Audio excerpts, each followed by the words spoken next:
Want to improve your 8-ball pool skills? Over the next couple of minutes, this video will give you all the information you need to boost your skill set and level up your game. Ready? Let's get going. The amount of power you use in your shots is almost as important as how accurately you aim them. This is especially true if the target ball is a long way from the pocket.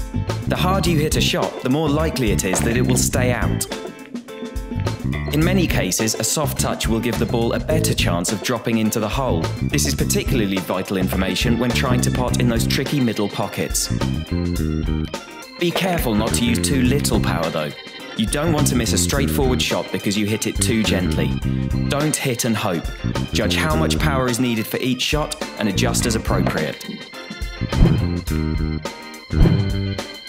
The world's finest 8-ball players have learned to master the art of putting spin on the cue ball. Clever use of spin can avoid those dreaded "oops, I sank the cue ball" moments, or better yet, get you in a good position for the next pot. You put spin on your shots using the arrow keys or by dragging on the cue ball in the corner and dragging the dot into position. The dot represents where the cue will strike the ball. If you want backspin, move the dot to the bottom of the cue ball, and for topspin, move the dot to the top of the cue ball. Pay attention to the guidelines when lining up your shot. As well as showing where the object ball will go, it also gives you an indication of where the white will end up. Is it heading straight towards a pocket?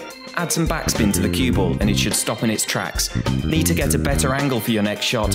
Think about adding side spin to the cue ball and forcing it into an easier position.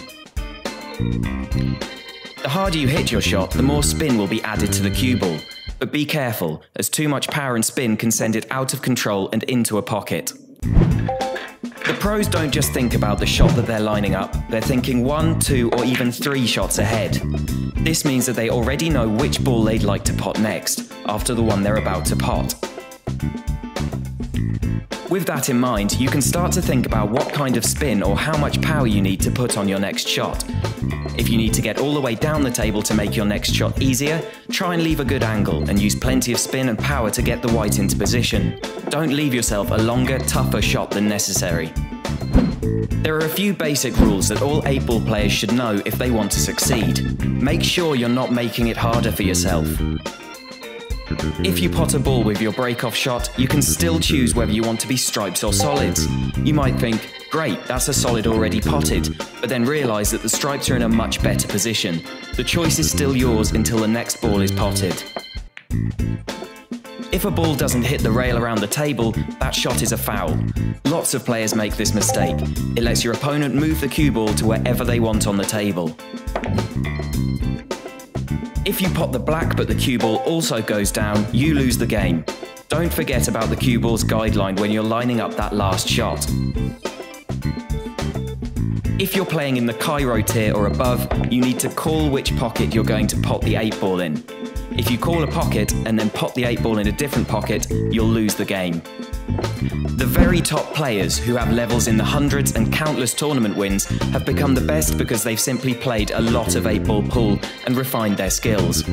They know how much power to put on their shots, which spin to use, and how to plan a series of shots. The best way to join them is to keep playing, practicing, and learning. Remember, you can practice 8-ball pool offline on your mobile with the quickfire mode. That way you can be prepared before taking on the rest of the world. Good luck!